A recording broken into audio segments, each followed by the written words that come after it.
everybody, and Adam, thanks for the invite to come do this presentation. Just a little bit about myself. I'm actually a business owner here in Trussville, and the name of my business is The Library Furniture Guy.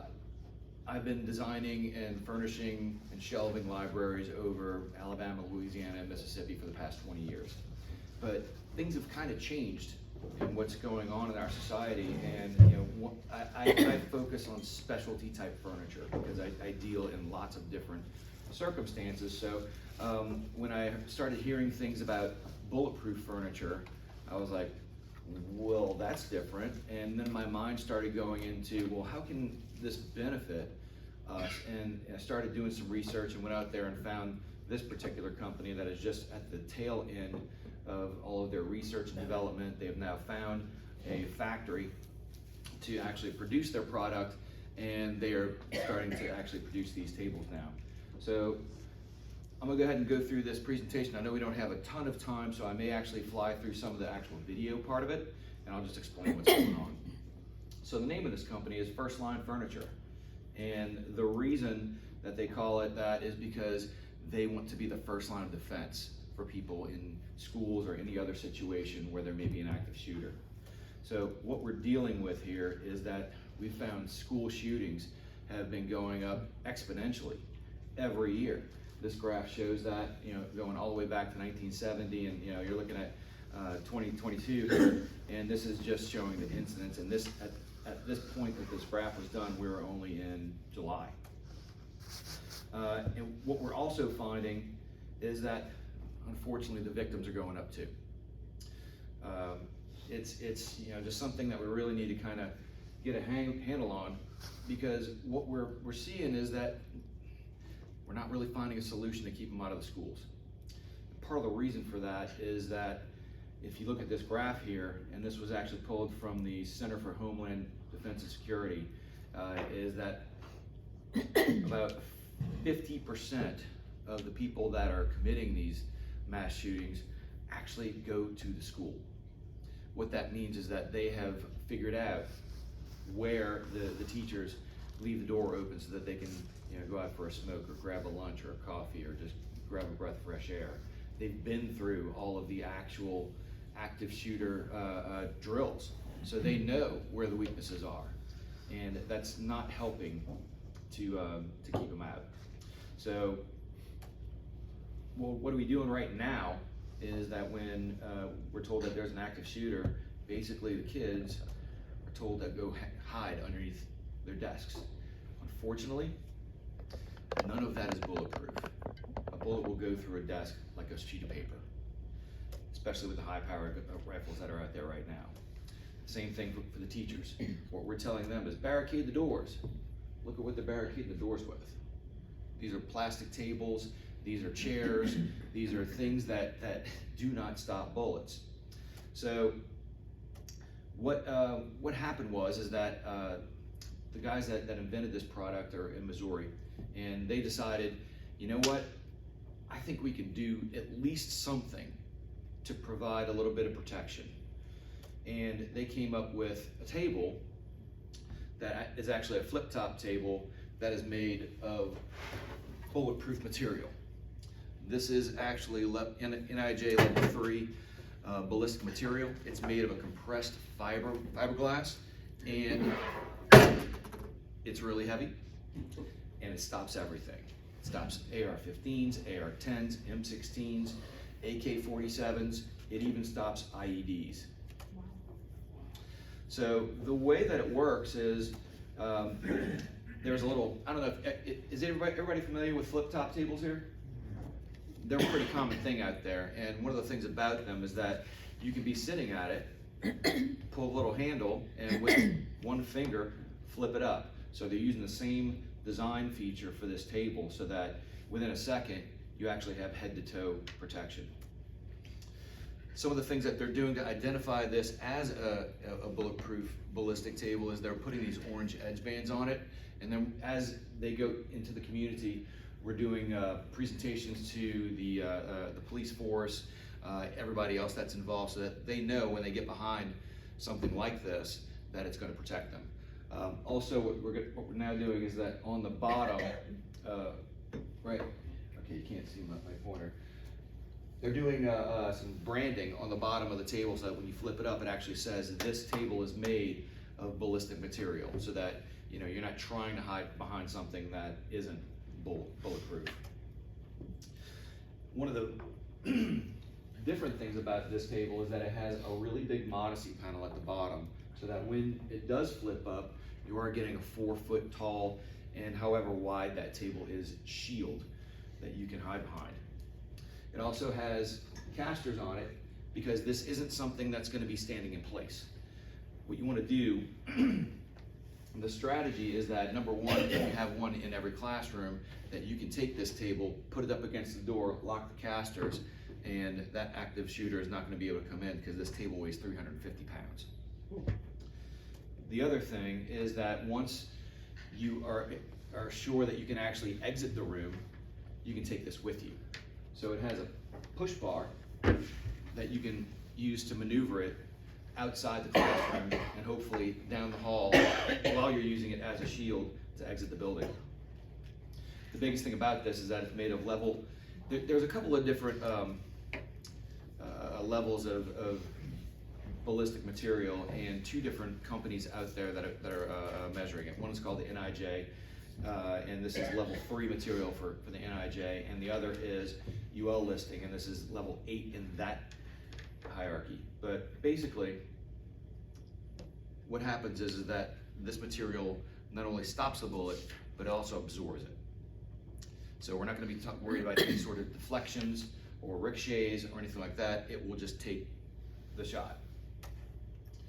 Now, this is part of, I'm actually going to just pass right over this, but what this video shows, and you can go to the firstlinefurniture.com website and see this, but they're in a firing range, and this is an instructor. And what they wanted to do was test the material. So they got this guy out there, and let me back up a sec. He actually pulls out pretty much every level handgun out there. He's got 38, 45s, and then he starts pulling out machine guns, AR-15s, AR-10s, M16s, all of that. And basically what happened is that it absorbed it all. This is actually what happened when they detonated an IED. Does everybody know what an IED is? Yeah, that's what you use to blow up Hummers. And this is what happened on the other side of the table. It completely absorbed the explosion from the IED. So there's a couple of different ways that you can use the shield. Number one, if we put one of these tables at every school or every place where there's a security guard, instead of sitting behind a podium or a folding table or a regular office desk, he can be sitting behind this desk, and when he sees an active shooter, within a second and with hardly any effort, flip the table up and be protected. Because right now, with what they're sitting behind, they're literally just the first target to be shot at. And even if they have one of those riot shields, which I know some of the states out there are starting to fund to put them all in schools, well, where is that shield gonna sit? It's gonna sit in the corner, it's gonna be in a closet. He's not gonna be able to, he may not have the chance to actually get up, run, grab it. And then those shields are 3 feet tall, 2 feet wide. I don't know about you guys, but I'm a little bigger than that. So once you get that shield, you end up having to choose which part of you is open to be shot at. And that's why when you see some of the videos at shootings like Uvalde, the guys are down there trying to hide behind the riot shield, and they're immobile. They can't really move. And with this, you can actually use it, grab the push bar, take it with you, hide behind it. Run into them? I'm sorry? Run into them? Absolutely. You hit him with a 350-pound table, it's not going to feel good. So first thing that they can do is actually hide behind it. The next thing that they can do, I'm talking about the guards, is actually, if they know where the shooter is take that shield with them, go and put it in front of the door, open the door, and allow students and teachers to exit the building, go in the other direction, and then go to the next one, and then go to the next one. Other ways that we can use this is that we put one of these tables in every classroom. and put the teacher behind it, so that they can use it, number one, to barricade the door, number two, to shield the students. The third way to use this is actually to put 2 or 3 of these tables in every classroom, and that's actually growing in importance, because what you can do is actually build kind of a wall that the students can hide behind. These tables do not gang because we want them to be able to move, but they do overlap. So you can actually build a wall that you can get behind that is a bulletproof shield. Other things that have now come up is that some of the states are actually allowing the teachers and other people at the school to carry firearms or to access them if an active shooter gets there. One of the things that they haven't mentioned is that there isn't really any wall out there that is bulletproof. So once the crossfire starts, if the students are in the middle of it, they may still get shot by friendly fire. So what you can do with these tables is actually kind of build a shield like a pyramid, because the bullets are coming from every direction that the kids can hide behind. And that's what was going on in Uvalde. The reason that they were hiding at the end of that hallway is because the shooter started shooting through the walls. They couldn't tell where he was shooting from, they couldn't tell where he was shooting to, and had they had one of these tables with them, they would have been able to use that as a shield and move up to the point where they could see him and then take him out. And the other thing that's really nice about this is that once you do take it and go to the exit with it, you can leave it. And then when the police get there, they can actually use it as well. And in addition to that, it actually functions as a table. So, you know, when it's getting a use every single day, even though it's not necessarily being put to its full shield use. You know, to be honest, I hope that it never gets used. But I know, I do like the fact that if it is there, there is the unfortunate circumstance that there is an active shooter, this may save lives. This is the only product that I've found that actually provides protection for the students and the teachers, or anywhere else where there's an active shooter. Once they get inside, there's just nothing that prevents it. I mean, and you know, especially with half of them knowing where all the weaknesses in the system are, it seems like we need something beyond just a security system at this point. And this is actually getting into how the police can use the shield and what happened in Uvalde, and you can see them crouching behind those really tiny riot shields, where something like this would have really come in handy. So this is what the tables look like when, if they were at the back of the classroom in the table position, and this is what they look like once they're put up and interlocked in the shield position. So it ends up producing a 4 foot high. If you put 3 of them together, you can have a 15-foot long bulletproof wall that you can hide behind, that you can then take and move with you. So what this basically shows is that kids can go hide behind the shield very quickly, and they can also operate it themselves. If you notice, this little guy right here is in a wheelchair. He's the one that actually activates the table. And if you look here, you can see that there are, I think, 17 children behind just 2 of the tables. So we're talking about providing a place that they can actually, 18 of them are behind 2 of those tables. And I just like that now, you know, I'm not just selling things that provide education for people in libraries, but I may be able to provide something that saves lives. Before you can say you have a bulletproof desk, you have to test it with real bullets. And there's no getting through it. Didn't even get the table to move off of its spot. Compare that with your average desktop. The bullets go straight through. I have 3 small kids at home, and I would feel a lot safer knowing that they have something more. That was actually the inventors, and I think they did a great product. And there's been a lot of things that are out there being said about it. So this is from Michael Ford, Special Operations Chief, who's retired, and you know, this says it all. This table is important to me for the security it provides. Faced with an active shooter, I'd want everything stacked in my favor, and this table provides that tactical advantage and protection. One of the things I'd actually like to do, and I'm not gonna read through all of these, but they pretty much all say the same thing, is if anybody here has a good contact with either Trussville or Birmingham PD, I wanna take this and bring it to a firing range and have somebody test it. I could put you one in Odenville. Or there's one in Crestful now, it's hot.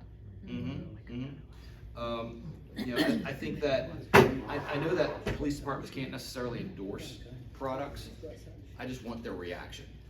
You know, they don't have to say, please buy this table, just say, it does what it says that it's supposed to do. And then I'm in the process of taking it to all the different school districts surrounding us. You know, I'm also involved in helping with the national distribution, sales distribution of this product, so I'm doing that too. But you know, it seems like this is something that is that we hate to have to talk about, but we need to have a solution for. So the next thing I always get questioned is, what's the cost on this thing? Well, unfortunately, ballistic material is not cheap. But yeah, so we're looking at something around a little less than $5,000 to a little more than $6,000 a table. You know, if we're talking about a 6 foot wide, 4 foot tall ballistic shield, that's going to save a lot of lives in the circumstance that it needs to be there. There's a lot of different ways to fund this, and I'm not sure if we need to necessarily go through all this right now. But you know, Rotary clubs like yourself, different grants out there. There's a lot of state funding.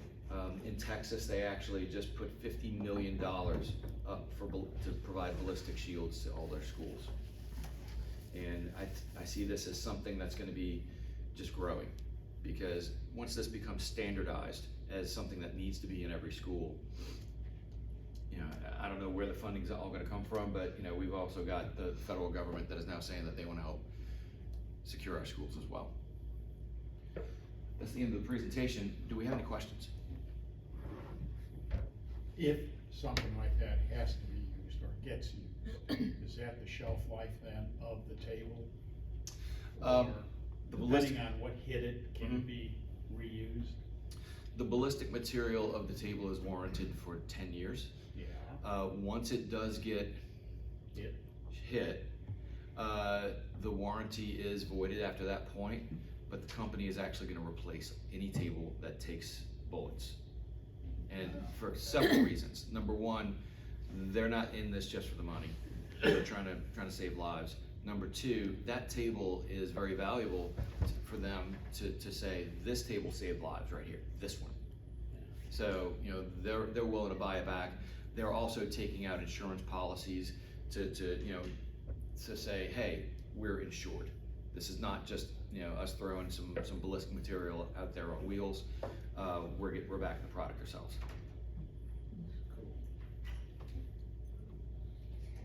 Just as far as the quality, how, is there any initiative to ensure something like inner city schools would have the same access to funding as suburbia, you know, more upper class? Like how, is there any sort of a quality initiative by the manufacturer to promote that?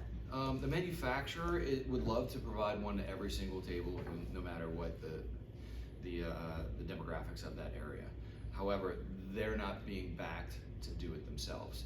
So I'm in the process of actually reaching out to lots of different grants that are out there, as well as foundations, you know, Save Our Schools, different things like that, in hopes that they can help back that in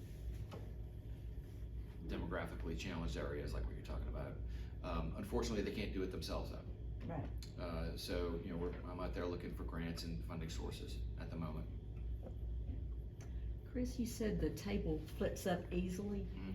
Does it lock into place once it's up? What's to keep a child from bumping into it and it goes back down? It's actually has a gas cylinder assist, because this, if you want to come up afterwards and feel the weight of this thing, it's really heavy. So the gas cylinders actually help put it up in the up position, and then you have to kind of pull it down to get it back in the down position. So the total weight of a table would be approximately what? A 5 foot wide 30-foot deep table, weighs about 350 pounds. That's why it needs those big casters on it. Yeah. Also, in schools, they don't have the little, oh shoot, what do you call them? Where you go from one room to the next, thresholds. They don't have those in schools. And it's for the reason is that they want wheelchairs to have easy access through it. So that's gonna make this not as difficult to maneuver. Plus they all use either, you know, LVT or, you know, some sort of tile, like what we're looking at over there. They don't use carpets in schools. So it would be easier to move it around. But yes, it is a very heavy table and it needs those casters and it needs that push bar to be able to maneuver it. Now, So when the tables, when they're able to move it around, it looks like they're having to kind of peek around the side to see where they're going. Would it make sense to have some type of bulletproof glass window in there so they can see where they're going? There's always changes that they can do. Right. There is never gonna be the perfect solution. You know, there's always different things that you can do to improve it. I kinda like the bulletproof glass part, but there's gonna be some integrity that you're gonna lose just because, you know, how is that getting attached in there, you know, all of those types of things. I've even had, you know, a doctor that I talked to in Virginia, that, you know, and this was before school started, and his son was about to start kindergarten, he was just scared to death. And he was coming up with, oh, well, can we attach a strobe on top of it along with, you know, a noise device? And I'm like, yeah, those are fantastic, great ideas. You know, but the first thing that we need to do is we need to get this product out there, you know, in the simplest form before we start producing other, you know, things that we can do around it. They've also started producing other products besides just the table. One of them is a lectern. So I'd be standing here and actually have wings that come back and kind of protect you from the side. Another thing is that they're gonna start producing doors. So they'll actually have bulletproof doors, Next question. as well as just regular flat panels that have attachment points that we can actually put that on existing furniture. So we can bulletproof, you know, like a circulation desk at the front of a school, for example. Any more questions or? I know we usually don't do this type of thing here at Rotary, but I thought it was important because of everything that we're going through in the school system and not only one thing that, and you kind of covered it, but people don't realize the difference between cover and concealment. This is cover. That table is concealment. It doesn't do you any good, it just hides you. But with everything going on in the world today, we have so many churches represented here and businesses and also schools, but this is something that can save a lot of lives. And you know, even if you don't use this product, I would encourage you to look at things like that for your church. I know Trustful does a lot of stuff with the churches and things like that, but this is something that's very important. It's not just a sales pitch. It's something that's very important. Not necessarily that you purchase this, but it's something we all need to think about. So I guess we're gonna get done a little early today. Like I said last week, stick around. We plan to be here at 8 o'clock, so stay. Talk to somebody you don't know that well, and you can hang out for a little bit if anybody has any specific questions. And next week, we're actually gonna have a former district governor on Zoom from Minnesota. And I thought it was really interesting to have him come and speak. I spent some time with him yesterday on Zoom discussing our club and their district and the different things they're doing. And that's one thing that's great about Rotary is we can learn from one another. And you know, we know a lot about what clubs are doing right around here and what they're doing differently, but he's way away and it's really cold up there too. I told him he could come take his weather back. But anyway, so that's gonna be really exciting and we will see y'all next week. Who's gonna do the 4-way test? Before we do the 4-way test, we were supposed to have a foundation meeting today, but we're not gonna have that. Jeremy can't be here, so we're rescheduling that. Okay. For November the 2nd, I believe. That's when we're doing the We may ribbons. do ribbons, but she may move it to the afternoon. If she does, we'll have it November 2nd. We're flexible on the ribbons. Okay. Okay. We just got, it's up to Y'all the just fire figure it people. out and let me know. Yeah, so Chris, we'll thank you for reschedule being the here. foundation. Thank you,